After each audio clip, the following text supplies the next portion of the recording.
someone came to smell the fragrances and essentially hung around for a bit. And I was like, hey, can we help? And she said, I've been smelling this one fragrance. And I mean, again, chapter one. And it reminded me of my grandfather's study. And I just want to thank you because I'm not going to buy the fragrance, so don't get your hopes up. But at least I just want to let you know that it really reminded me of him. And I thank you for bringing that memory back. To us, that is the ultimate compliment that we could ever have received, because it means that we've emotionally touched someone, and that's all that matters at the end of the day. Welcome back, everyone, to the show. Today we're sitting with Sai and Utkarsh behind the scenes, two of the three co-founders of Rahasya Fragrances, a brand born out of Singapore, rooted in India, and quietly making its mark on the global fragrance world. The name means mystery, secret, enigma, and the brand lives up to it. From delivering fragrances in dabbas to bringing a DJ-powered rickshaw through the streets of Soho in London, Rahasya is doing something genuinely different. They are capturing modern India through scent on their own terms. So welcome, Sai. Thank you. It's great Excited to be here. Excited that you're here because, well, what are you doing in London at the moment? Well, definitely came out to check out the sites, definitely came out to enjoy the weather. But most importantly, we're here for our big UK launch. So just getting things ready, getting all the operations in place, and getting started with our big day one in the UK. Amazing. And where are you launching? We'll be launching at Selfridges. That's very cool. Congratulations on your London launch. Thank you. Thank you. How are we feeling?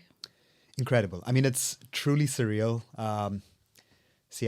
Rahasya didn't even exist a year and a half ago. And 1 year ago, we were launching in our first ever retail partner in Singapore. And if you had told us then that, hey, 1 year from then, almost exactly 1 year from then, you'd be launching in Selfridges, I mean, we wouldn't have believed it. So we pinch ourselves regularly, and it's still something that's sinking in. But of course, right now is all game mode and making sure that we put our best foot forward. And yeah, very, very excited. That is very exciting. But I know what launches can be like. What has been going on behind the scenes for you guys? Like, what does day-to-day look like at the moment? At the moment, it looks like a lot of working past midnight and working before sunrise. But honestly, it's ensuring that all the prep is in place, from the operational stuff around getting the stock ready to we've hired someone to help actually do a little bit of the groundwork. So getting them up to speed, training them.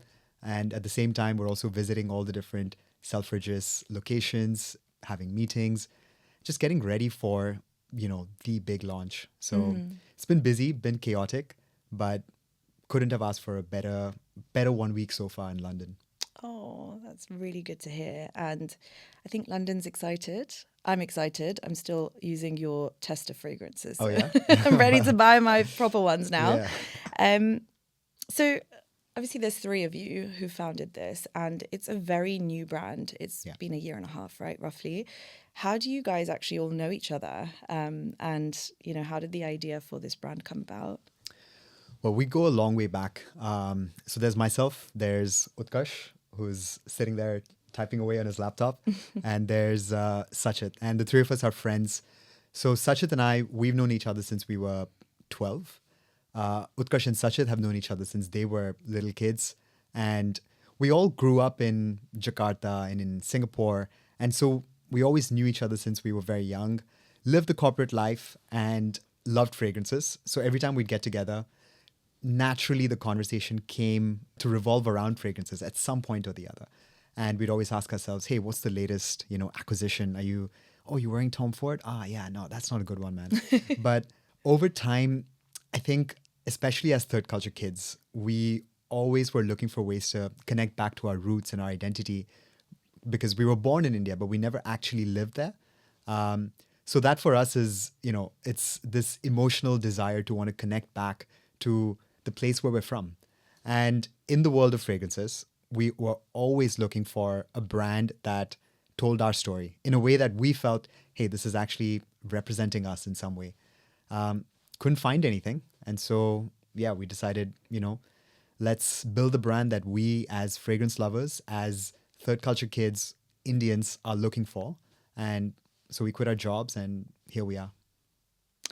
Love that. You mentioned that you couldn't find what you were looking for. What was it, do you think, that was missing in the fragrance industry in terms of how India was being represented? And what made you feel like you were really well positioned to fill that? Well, for starters, actually, let me preface by saying in niche fragrances and in fragrances in general, India has always been one of the primary suppliers of ingredients.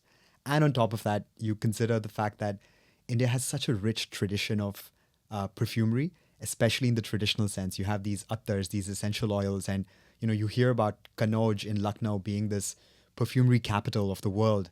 And then you always wonder, well, where's the gap? I mean, there is such a rich tradition. The ingredients are primarily from there. But why is no brand actually conveying that story on a global stage? And there are brands that do it, to be honest, and they do it fantastic. But what we noticed was that the storytelling was primarily around the traditional and heritage angle, as opposed to something that felt a bit more contemporary, everyday, and modern and relatable. And so that, for people like Utkarsh, myself, Sachit, as people of the diaspora, we just felt that there is a whole other side to the Indian story in fragrances that wasn't being told. And we were looking for something like that. So we said, it is a gap that hasn't been filled in. And it is a gap that certainly other people who are like us would be looking to get behind. And yeah, that's one thing we noticed, which is that the storytelling has always been from a more traditional leaning lens, as opposed to something that's a bit more contemporary and modern. I mean, I just look at myself as a customer, right? And I was very intrigued when I found out about your pop-up that you were doing in October, because it's not something I'd seen before. And I work in a space now where I'm constantly learning about new brands, that are representing not just Indian, but overall South Asian That's right. heritage. And I'd never seen anything like it. And I think I spoke to a lot of friends, fellow kind of creatives in this space as well, who were also very intrigued by this brand, because they were like, it's not something that's existed. And we wondered why. Yeah. And also, I think the other thing is perfumery is a very complicated field to get into. And when people start getting into it, they tend to focus more on storytelling that's primarily around ingredients, as opposed to storytelling that's a bit more on emotions and lived experiences. And I think people, right? People, exactly. And I guess in that sense, we've been lucky that at least the storytelling we're doing, it's so great to hear that other people are also resonating with that. And yeah, we don't take that lightly. You mentioned that other brands are doing it well. There is one that comes to mind that launched a chai-inspired fragrance, a really big luxury brand. You talked about it a little bit on your page. What trick are they missing at the moment? When luxury brands are putting out scents inspired by something that is, because if you think about chai, I mean, it's not just a beverage. It's just, for example, every time I go home to visit my parents, because my parents are in India, and the first thing they ask me when I enter, literally from the flight, I come home, the first thing they ask is chai. And it's not even because it's, a beverage or I need a little caffeine kick. It's because it's a way of saying, we're so happy you're here, welcome home. Or it's the way of showing warmth and love and affection. And so in that sense, chai is, especially chai, if you just look at chai as an example, it's so much more than just a drink and a beverage and a scent and a flavor. It's an emotion, and it's culturally so deeply rooted into something that words just cannot fully explain. And so for us, when we see luxury brands actually make sense or make anything that are very deeply culturally rooted, I think the trick that they're missing, in our opinion, is that you need to explain the intention behind why you're doing it. I mean, it's like if we were to do a croissant flavored fragrance, the deeper question anyone would have is, well, why is Rahasya doing that? What do they have to do with croissants? So then it becomes our responsibility to explain why we're doing it and why, what it taught us, what it means to us, why it became the inspiration for a scent. And I spoke about this in the video that we put out, which is that the explanation of the why behind the inspiration is the actual work that everyone has a responsibility, ourselves included. Even if it's our own culture, we try our best to make sure that we communicate why we are, putting out a fragrance inspired by something. Because I think that why is the giving back to the culture that inspires you, even if it's your own. Yeah, absolutely. I agree with that. Everyone who dabbles in this area has a responsibility to ensure that they understand what they're talking about, or at least trying to learn, like trying to be honest about it. You did a collaboration with Gully Labs recently, and I think the question that comes to mind after what you've just said is, you guys are a diaspora first brand, right? I find it really interesting that you then went back to India with your brand, and a lot of your storytelling, I think it kind of it resonates a lot with people who've grown up outside of India, like myself, because we have spent most of our adult life just trying to figure out who we are, and also how much of our roots actually form part of our day-to-day identity. So what was that like, and what was what response did you get from people in India to this type of storytelling and your stories that you were sharing? Yeah, I mean, the plan had always been to be live in India at some point, but as you said, we are primarily trying to speak to the diasporic audience first. I mean, we launched in Singapore. Singapore is physically home for Sachit, myself. Utkarsh is in India, so that helps. But the plan had always been to launch in India, but we wanted to do it carefully. And we wanted to do it in a way where we felt we were doing justice to the stories that we're trying to tell. And in all honesty, the reality is India is also a beast of a market, because Absolutely. we're talking 1.5 plus billion people. And there's culturally, India is a continent of its own, right? So we wanted to make sure that we did it with partners who essentially were speaking similar language to us, who had similar shared values to us, and test the waters a little bit based on that. So with Gully Labs, it was a limited edition collab fragrance, because we resonated a lot with their cultural storytelling as well. The fact that they were trying to put, a modern spin on footwear, and especially one that's rooted in culture. So we felt that, hey, there is a bit of a synergy over here. Put out a limited edition batch of fragrance inspired by one of their shoes, and the response has been pretty good so far. So a lot of people are resonating with the scents, and I also think we're diasporic, but the reality is, even within India, there are a lot of Indians who are looking for ways to get behind brands that are pushing Indian culture on a global stage. So it was really heartwarming to see that response. The scent was also well received.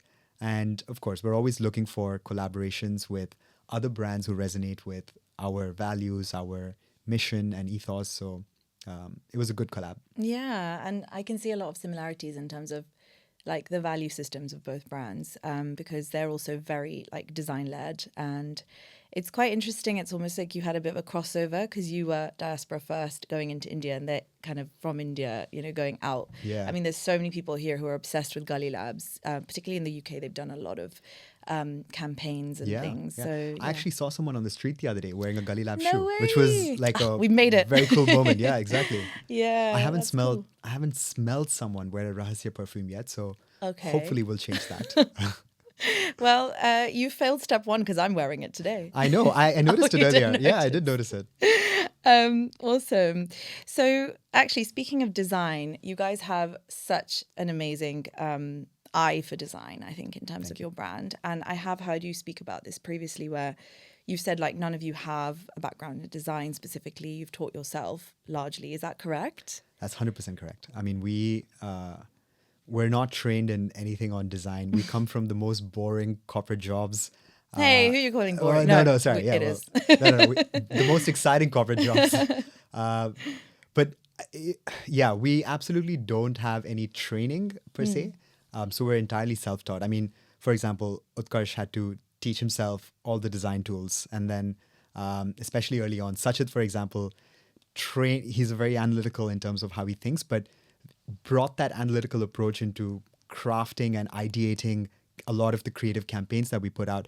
And I just think it's building, bringing a completely non-creative, non-design-led thought and approach into something that is very creative. And somehow we've, I don't know, put our foot in a way that we're still figuring out, but people are, resonating with. Actually, you mentioned design, but one of the exercises that we did very early on was actually all three of us sat down and we said, hey, what is our design philosophy and design language? And spent a lot of time and eventually landed on something called simple maximalism, which is this balance between the minimalist and the maximalist, and then the modern and the heritage traditional, something that sits in that central sweet spot. And that's been our guiding principle ever since. And I guess we've just figured our way out around it and finally found a comfortable way of expressing our own identity and stories. How interesting. I just did a rebrand for BGS like a year ago, and one of the things that came out for us was Quietly Loud. And very interesting. Yeah, quietly loud. Yeah. Actually, it's funny because it's in these contrasting things that you actually get the best, it's when you have that tension of quiet and loud. And for us, it's the simple and the maximalist. That's when you get the best, I feel, storytelling, because it's all about tension at the end of the day. Tension and also being in the grey, because that's what humans are, right? Exactly. We're so complex. As much as we like to bucket everything in neat buckets, but it's all about complexity. Yeah, and I really like that you guys are bringing that honesty into this, because often when you're, I guess, like thinking about brand building or even personal brand building, it can ride a lot on extremes, and like that's what garners views and attention. And it's nice to know that, you can also find a way through being true about the fact that we're all a bit murky. Exactly. It's all shades of different colors. Yeah, love that. You also don't have a background in fragrance, is that correct? That's previously to launching Rahasya. Now you do, obviously you've got so much experience now. But what was that feeling like coming from corporate, the three of you? I know you all have different skill sets, you come from slightly different backgrounds within corporate, but then saying, actually, we're going to launch a fragrance brand, but we are kind of being disruptive, like we don't have a background in this, and it's an industry that is pretty legacy driven, and there's like you could be offending people, let's say. So how did you navigate that naivety? Actually, I'm so glad you used the word naivety, because that honestly was we were very naive when we started. Believe it or not, on day one, I still remember this, when we all decided, hey, let's launch a fragrance brand. And we quit our jobs. And the reason we quit our jobs is also because we felt if we don't take that full leap of faith in ourselves, it will never be what we want it to be. And on day one, we were literally Googling, so how do you start a fragrance brand? And it was a case of us knowing nothing. And we were faced with this immense mountain of like, geez, what are we doing here? But along the way, of course, we've been very thankful that we've had a lot of advice, a lot of support. And a lot of it was just figuring it out and building for people like ourselves. So again, we spoke about diaspora, and I guess the three of us being diasporic brown kids who grew up overseas, who love fragrances, but know nothing about it from the business lens. So we said, let's build for people like us. Let's build what we want in a fragrance brand that is telling our stories. And a lot of it just came from that authenticity, that came from the naivety. We did obviously put in the hard yards. So for the first 2 months, I would say every weekend we would go and smell perfumes for 4 hours. Oh. Every Saturday, every Sunday, just training our noses, just to, understand how the world of perfumery worked. We did a bunch of different courses, and it was just a lot of hard work initially. But again, it was the excitement of let's build something for, at the very least, ourselves and people like us, and see where the universe takes us. Did you not all have a massive headache after smelling that many fragrances? Actually, you go nose blind, and this is true. Like Yeah. after 15 minutes, you start going nose blind. Everything smells the same after a Yeah, while. it It's like when does. you go into like a fragrance shop and you're like, I actually don't know what this smells like I because there's too know, many I other know. ones. Yeah. No, but it after a while, it's like going to the gym. Your tolerance just increases, and over time, we manage to obviously train ourselves enough for that. But yeah, for the first 1 week, I was like, I have no idea what I'm smelling. I'm no clue what I'm smelling. So you mentioned that you all grew up in different parts of the world, and I'm really curious to know how, and maybe you can speak for your co-founders as well, but how that's actually shaped your individual views on what modern India is. I know, Utkarsh, you live in India now, but yeah, like what you're trying to represent through your own experiences of modern India, how have you kind of weaved that honesty into your branding, into the fragrances, into every part of the brand? Well, for starters, it helps that Sachit, Utkarsh, and myself, we all come from very different, similar backgrounds in terms of our upbringing, but culturally there are slight differences. For example, I'm from the south of India, and I speak Telugu as my mother tongue, and I do visit India very often. I've been to different parts, traveled around India quite a bit as well, and culturally I do feel very attached and connected to my roots, and I know that my Andhra, Telugu, Indian culture is very different to perhaps the culture that Utkarsh and Sachit would recognize and feel very comfortable in, which is a more Delhi or Punjabi culture. And I think at the outset, we embraced that. And we said, listen, there is the monolith of Indian, but then within that, you have so many different cultural nuances and differences. And individually, we each brought our own lived experiences to that. So even with the scents, our very first few scents, we said, let's each own one scent to creatively develop and craft based on memories that are so deeply personal to us. Because even within us, there's, completely different lived experiences. So it helped that we were similar, but also culturally a little bit diverse and different. Yeah. And then, of course, the second also is that we are having lived in different parts. Singapore, especially, such a cosmopolitan environment. It's very culturally diverse, ethnically diverse as well. So we did try and bring in those elements. For example, Rahasya is mystery secret in Sanskrit, but it also means mystery secret in Bahasa, Indonesia, which is, and Sachit Utkarsh both spent a lot of time in Jakarta, and Bahasa is spoken in Singapore as well. So we did also want to pay a subtle nod to those roots and the fact that to be brown, you are connected to India in your own way, but you're also connected to all these other parts, and you can still be very brown, very desi, but also you are very global in so many different ways. Oh, that is very cool. I did not know that the name had a similar meaning across various cultures. So, do you know what? I'm so curious as to how you've actually built this brand still, because I came across what was a very polished Instagram video one day of you talking and saying you're doing this really cool pop-up in London. And obviously it intrigues you and you're like, wow, what is this? And you're like, wait, they have a background in corporate. I have a background in corporate. I don't think I could do this.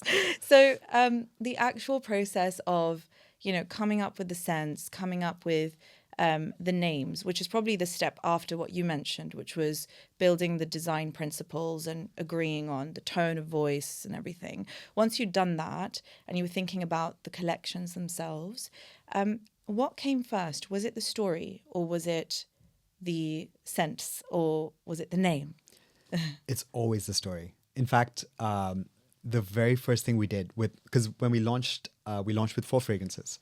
The first thing we did is, what are the stories that we're trying to tell? And so that, because again, as consumers, when we were big fragrance lovers, and every single time our gripe was that you knew that a fragrance smelled good, but really, what is the fragrance actually conveying apart from smell? I mean, fragrance is an art, and the way a perfumer crafts a scent, there's so much thought that goes on behind it. There's inspiration, there's memory, there's emotion. And even the way the notes are meant to be arranged, there's supposed to be such intricate art and thought that goes on behind it, but it's never communicated to people like us who are buying it. And so for us, that was always the first thing we wanted to do, which is let's start with the story, let's start with the emotion, let's start with the feeling. And then from there, we can build, the other elements that come into it, which is, okay, now that we built the story and the concept and the feeling and the emotion we're trying to capture, let's now figure out what scent best captures that story. So for example, with chapter 1, which is a fragrance inspired by old independent Indian bookstores, Utkarsh and Sachit actually went to one of these bookstores in Delhi, Fakir Chand, and it's this beautiful, charming old bookstore. And they spent about 3 hours there, just literally taking notes on all the elements they're smelling. What are they seeing? What do they want to bring out in the scent? And that crafted a lot of the approach for how we build the fragrance. And then from there comes the notes we want to have in it. And then finally comes the name. So the name actually is the very last thing that we think about. And do you test it in lots of different ways? Like, do you get lots of people to smell it? And how do you actually go about figuring out whether these notes actually all work together really well? Because also scent is such an individual thing, right? It is. That's always a little bit of a tricky part because everyone's skin chemistry is different. So we know that every person will A, have their own preferences, and then B, when they put it on themselves, the fragrance will smell slightly different on every single person. But we actually don't test extensively. We do a little bit of testing, of course, because we do want people to be able to connect with it. But the level of testing that we do is just it's on the level of, are people connecting with the story? Are people actually connecting with the emotion and our intention behind the scent? And at that, for example, let's use chapter 1 as an example. The first thing we wanted people to be able to recognize is, are they getting the feeling of an old independent Indian bookstore? Does it evoke an emotion in them? And as long as those two criteria, as long as it's met, we're okay with it. Because the scent and how it actually performs, at the end of the day, you can craft a good fragrance around it and, let the people will have their preferences. But the story and the emotion, that's always first. And that's the one that we test, which is, are people connecting with the emotion behind the scent? Yeah, I think emotion, maybe even slightly over nostalgia, because I don't think I've been to an old Indian bookstore in Delhi. But when I smelt chapter 1, I was like, I know what they're doing.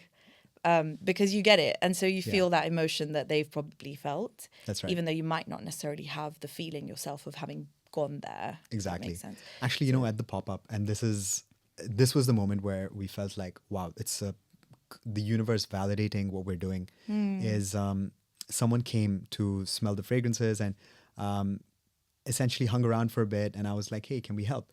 And she said, I've been smelling this one fragrance. And I mean, again, chapter 1. And it reminded me of my grandfather's study. And I just want to thank you because I'm not going to buy the fragrance, so don't get your hopes up. But at least I just want to let you know that it really reminded me of him. And I thank you for bringing that memory back. To us, that is the ultimate compliment that we could ever have received.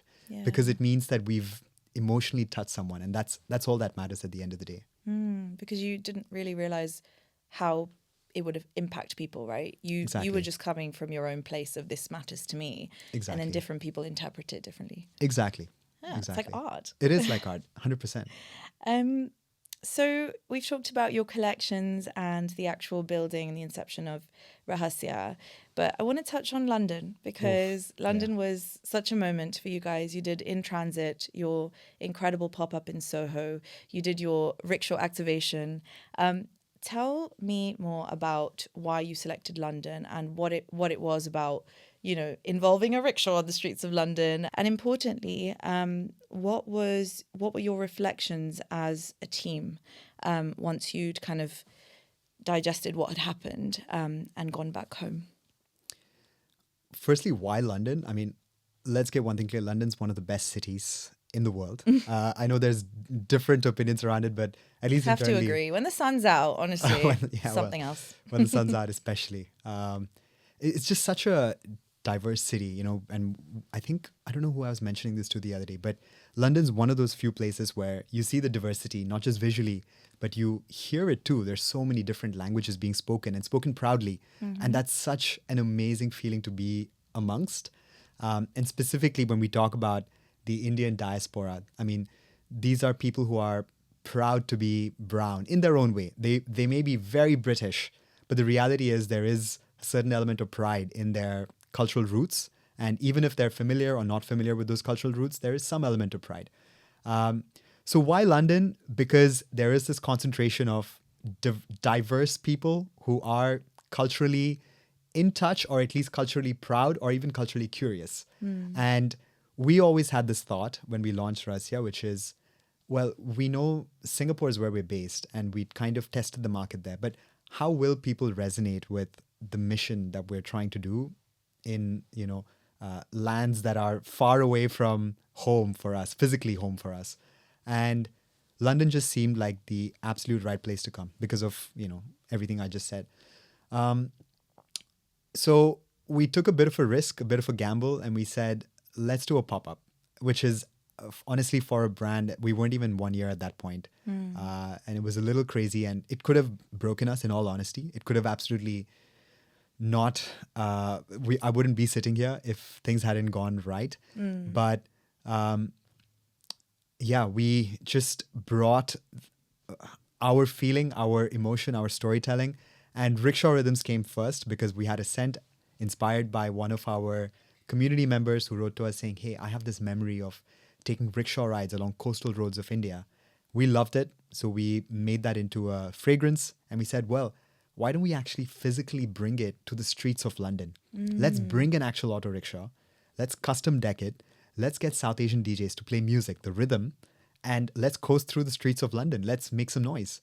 And we did. And a lot of people, again, were very excited to see a piece of their home or their culture or their identity on the streets of London. They resonated with that. And then on the back of that was a pop-up where we recreated a mini railway carriage. And, we had drinks inspired by the fragrances, chai, and we had obviously the scents themselves. And I think the best thing we learned about that is, when we started this brand, it was about the scents and it was about us building a brand for people like us. But the reflection after the pop-up was that this is actually not about the scents only. This is about people and community. And I mean, you were there at the pop-up and I know you came back a few times as well. Yeah, because it became a hangout space. And that's what, it was an eye-opener for us, which is that at the end of the day, what if we as a brand have, fostered a space for people to just connect and share their thoughts, and not with us necessarily, but even with each other, then that's, what else could we even want? So yeah, I think the biggest reflection is that community is really the core of our purpose and our mission, which is we want to speak to people who are like us, but also enable ways for them to speak to each other and connect with each other.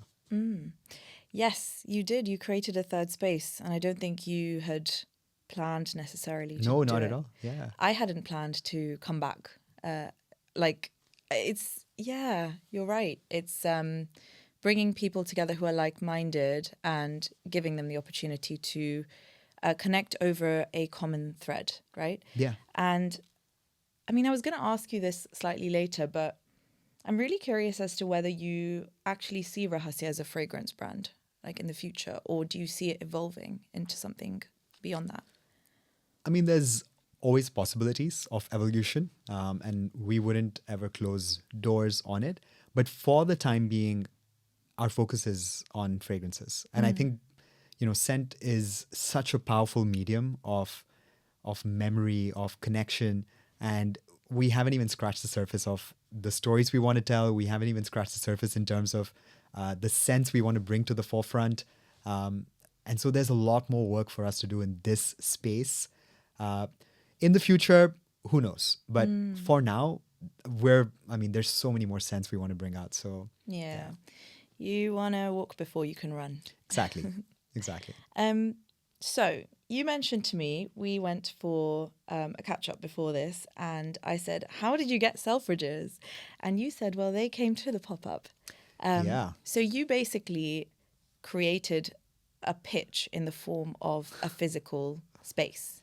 Tell me more about that, because, you know, in a lot of founder circles, particularly, you know, in this country, there's a lot of big retailers that everyone's kind of talking about, or how did you, you know, get into those rooms? You brought them to your room. To be honest, that wasn't the. I mean, when you put it that way, it's a. Yeah. Well, we really did luck out in that sense that they came to our space, but our plan was very much that, you know, you can always pitch to a retailer by sending them your products, but the story is just not even 10% conveyed through that. And that was our biggest focus, which is how can we get any partner who we work with to experience the gravity of what we're trying to do? Like, it's not about the products and the scents. Scents can smell good, packaging can be great, but that's just the tiniest part of it. The biggest part of it, and I think even with Selfridges, the biggest part of it was when they came and I think they saw the community that was there. And for us, you know, obviously we didn't go in designing, oh, let's build a space where community gets together so that, you know, some of our retail partners can see it and they'll get wowed. That was not at all the intention. Don't lie to me. No, I'm kidding. No, but it wasn't the thought going in. And but in a way, it's how we think about it as well. We deeply believe that the product just conveys only 10% of I agree. everything. And so for us to truly and authentically and honestly get any partner who we want to work with to experience what we are, we knew that we had to build a space where they could come and see the world that we're building and see the people who want to be a part of this journey along with us and who are supporting us. And thankfully it worked out that way. They were also nice enough to come take time out of the day to visit and experience it. So yeah, I think we definitely did luck out. And it just sounds like a much more seamless way of telling someone about your story and why it's worthwhile to work with you. Because, I mean, I just always imagine like pitching to be this really stressful thing where you're wearing a suit and you've got sweat patches and you're just like not your best self that day because you're just like on edge. I don't thrive in those environments, but if someone I remember comes those, by the way. Right? Back in my corporate days, yeah. Same. The sweat patches are so real. I know. But I feel like if someone can see you in action and actually like living out what you're saying, that is just a different way of experiencing a person or a brand. Or their messaging. So exactly. I think it's amazing. Congratulations that Thank you. You know you're pulling this off now. And we always think about, okay, how do I get into that room? How do I get into that like retailer? But like, what next? You know, once you're there, like, are you thinking about what the next 6 months are going to look like, what the next year is going to look like, and even beyond that? Always. You know, truth be told, we can't stop thinking about what's next. I mean, obviously, we don't lose sight of what's today. We try not to, at least, but there's always a thought about what's next because, even within the UK, we're only just getting started. This is, our day one is coming up, and there's so many more days that we want to absolutely do incredible things over here for the people here. And then we think about outside the UK. There's so many other people that we want to reach and touch. And I think that's our guiding North Star, that where, as cliched as it sounds, there's those corporate slogans or slogans that you'll see in startups that your journey has just begun or you're only 1% of the way through. But I really do think that way. And I think all of us internally always keep thinking that way, which is that there's so much more to do and achieve, so many more people to reach. So yeah, we're always thinking what's next. But for now, feet firmly planted on the ground. We want to make sure that we bring our best foot forward to the UK. And I know like the marketing of it and the storytelling of it is one part of the business. There's so much that happens behind the scenes. I mean, I can see one of your co-founders doing this thing right now. How do you actually, how do you pull off this machine? Like, you're all in different countries. You've got so many different things coming up. You're just launching in the UK, but you're already present in Australia, you're present in the US, you're in India, you're in Singapore, and I'm sure you've got big plans to be everywhere. But how do you actually make sure, you said feet planted on the ground. I have this sometimes where I'm like, like a magpie, like what's the next shiny thing? What do I go for now? And, sometimes you do luck out and you get those things, or, you work really hard and you deserve those things as well as luck. But how do you make sure that you're not, overdoing it, over straining yourself, and making sure that you're staying true to your value system and also your standard for quality, because yours is clearly high. So how do you make sure that doesn't drop? Internally, it's been a blessing to have, for me personally, two other founders who keep me accountable, and vice versa. I keep my other two co-founders accountable, and the third one keeps. So the three of us are constantly pulling and poking at each other to make sure that we're thinking about Rahasya always, and it's almost like this is the baby that we've crafted, and we've got to do absolutely right by this brand. And now beyond just this brand, because all these people who've believed in this brand, who believed in us, who believed in the sense. So I think that is always there at the back of our mind, which is we need to be putting our best foot forward every day. And because, there are people who are actually supporting us, whether it's through time, through their emotion, through their money, in terms of, buying the products. So, we just have to absolutely do our best. But when it comes to the actual processes, in full honesty, it's been such a journey as well. When we started off, obviously, we were small. You could just go to a cafe and you do your day's work over there. And, we were like, fantastic, we got an order today. How amazing. And over time, obviously, the scale of everything has grown, and we're so thankful for that. But that meant that our processes, our way of operating has had to change, and it's constantly changing. Even now, as we're talking, like back end, there's a lot of things that are changing. We need to, maybe move from one logistics to focus to doing something else on the logistics side of things like that. So, it's a lot of planning. It's a lot of change and being adaptable to change for us.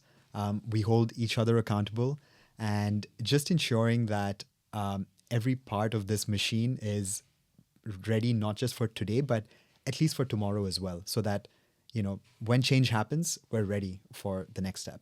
So we do try and think a little bit ahead. And again, I got to shout out my two co-founders, Utkarsh and Sachit, because I think it helps when, you're blessed with an incredible team and everyone's pulling each other in different directions, but overall, as a unit, you're going towards the same direction. And I imagine that your team is continuing to grow as well. So how much of this kind of machine that you're talking about is run proactively versus reactively? There is always an element of reactiveness, always, because you never know in terms of, things might change, a shipment's delayed, or maybe, someone might have some feedback about some things. That reactiveness always is there. But in all honesty, we try and be as proactive as possible at every aspect, whether it's the operations, the logistics. We have these sessions where we think about, as I was saying, what's coming tomorrow, and that proactiveness to think about it, even if it's an imagined scenario, because we're just trying to manifest that future, but at least being able to put those plans on paper and trying to plan for those plans, regardless of whether they happen or not. It's been really helpful for us. It's like having some sort of idea, and then if that changes, you can adapt, but at least you've thought about it and you've started that conversation. Exactly. That makes a lot of sense. Okay, so you're launching in the UK. What else is on the horizon? Is there anything you can share with us that, I don't know, that you'd want to share? Let's see, some exclusive snippets for the audience. Well, we're definitely working on some new scents. How exciting. Yeah, I can't share too much yet. These are secrets for a little bit later, maybe episode 2 of the podcast when I come back. No, but there's new scents that we're working on, which we're super excited about. We're trying to push the boundaries with our storytelling and also the scents themselves. Just because I think that's the beauty of perfumery. It's like an art. It's like, just imagine a mad artist with blank canvas and a whole host of colors. it's your ideas. We're trying to push the boundaries of our own ideas as well. But then second is in terms of our expansion. So I can't divulge yet, but of course we do plan on expanding to more regions. We want to take Rahasya to new places. So yeah, a lot of plans, but for now it's still, work in progress. Always a work in progress, hey? Well, you make it look effortless, the three of you, and I love the fragrances. So Thank you. Which one's your favorite? So I changed a lot. I changed my mind a lot during the pop-up.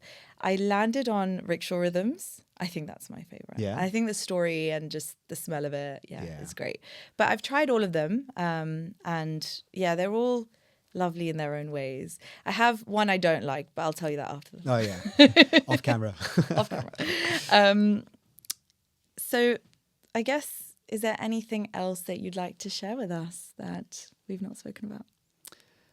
No, it's just, I think, honestly, I want to say a massive thank you to you, to the community over here, because I don't say this lightly at all, which is that we are incredibly blessed to have the support of people who, for some reason, like us and especially like the brand. And so we're so grateful for that, so blessed for that. We're also grateful, obviously, for all our family and friends, but people, the fact that you're here and you've shown up, you showed up to the pop-up so many times and you're here now, we're engaging. It's just, for us, it shows that really what we're doing is about connection with people. And I wanted to say a massive thank you to every single person who is, to all the people who are in London, just a big thank you. Thank you, guys. It's been amazing getting to know you and learning about the thought process from first principles as to how you've built this ground up, because you can see that there's a lot of intention behind what you do. And I think, it's not a coincidence that people gravitate towards that, because you will often find that people who do things with intention sometimes can feel a little bit lonely or a little bit like, I don't know where my people... journey, yeah. It's a very lonely journey. Exactly. Yeah. And you can feel like, I don't know where my people are. Yeah. And then when you kind of see a brand that comes, or these founders that are coming kind of all kind of guns blazing, and they're doing the right stuff, and you're like, something has to give. And then you go to the pop-up and you're like, no, there's no catch. It's great. Yeah. Not saying that anyone was out there to catch you out, but you're like, right. yeah, there is some level of skepticism as to like, what's the catch sometimes in this world we're living in, for sure. Yeah. So yeah, don't be surprised by that. I would say I'm really excited that you guys are going to be in Selfridges, and I really hope like people take this opportunity, if they hadn't heard of your brand, to go to Selfridges, smell the fragrances, learn about the stories, and feel the feels, because there'll be something there for you to connect with, for sure. I had multiple touch points, I think, that I connected with. So yeah, very excited, and just so happy that Rahasya exists. So thank you for creating it. Thank you. And one question I leave everybody with, which I'll ask you as well, Sai, is what do you have strong game in? What do I have strong game in? Thoughts, Utkarsh? I feel like I should let my co-founder, Utkarsh, what do I have strong game in? I think your natural empathy and care, and your ability to sort of converse with people and make them feel a part of your story and close to you is probably what you have strong game in, my man. That's very kind. But apart from that, I also have strong game in making a good cup of coffee, which he disagrees with, but I make a fantastic cup of coffee. Why do you disagree? Your coffee has 5 pumps of sweetener. It's all about taste, huh? Taste can change. There's a lot of sugar. 4 pumps. What kind of coffee do you make? Actually, to be honest, I'm a little basic in that regard. It's just... We like a basic bee. Yeah, we don't judge. Exactly. Just get some oat milk, get a nice latte. Wouldn't mind some flavoring. So if there's, things like vanilla syrup, hazelnut syrup, I always experiment. I go a little crazy. Have you ever... in Singapore, by the way, there's this thing called yin yang, which is a tea and coffee in 50-50 proportion. That's offensive. I know. But a lot sounds of, good. Yeah, a lot of people get offended. Yeah. But I'm a huge sucker for that because it's, it's a mix of two things that shouldn't exist. Yeah. That tension that we spoke about. Oh, you are going to piss off so many coffee snobs. I know. Listen, we love it though. I use toffee nut syrup sometimes in my drink, and I also love a matcha. Sometimes people ask you, are you like a chai or a matcha or like a coffee? I'm like, all of them, yeah. that bad? At the same time. Do I not have a personality? But yeah, I have one of those really fancy coffee machines at home. Oh, and nice. Yeah, Is it one of the ones where you grind the beans? And Yeah. Still learning how to use it, but I would say chai all the way though. For me, it has to be. Chai just hits the soul. Yeah, it hits the soul. That's what it is. Coffee wakes you up. Chai puts I like you it. at ease. They've all got their space. All right. Well, thank you so much for coming on. This is so exciting. I know how intentional you guys are with everything you do, and to be a small part of, your Selfridges launch is a real honor. So thank you so much for coming on. Thank you. And thank you for having us over here and just being such an incredible supporter that you are. And also incredible in terms of the community that you built over here. Just showcasing voices like ours. I mean, you're doing some incredible work as well, and kudos to you on that. Thank you.